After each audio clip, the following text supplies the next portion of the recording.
જગદગુરુ શંકરાચાર્ય સ્વામી જ્ઞાનાનંદ તીર્થ જેઓ મધ્યપ્રદેશના જ્યોતિર તીર્થ અવાંતર ભાનપુરા પીઠના છે તેઓ અંબાજી પહોંચ્યા હતા। તેમણે હિન્દુ ધર્મ, હિન્દુ સંસ્કૃતિ અને સનાતન સંસ્કૃતિ અંગે મહત્વપૂર્ણ નિવેદન આપ્યું હતું।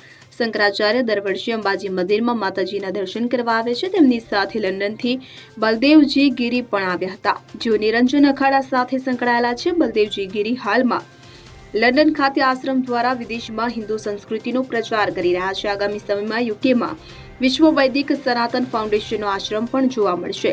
શંકરાચાર્ય સ્વામી જ્ઞાનાનંદ તીર્થે જણાવ્યું હતું કે સનાતન સંસ્કૃતિ અને સનાતન ધર્મમાં હિન્દુઓ એકબીજા સાથે સંકળાયેલા રહેવું જોઈએ।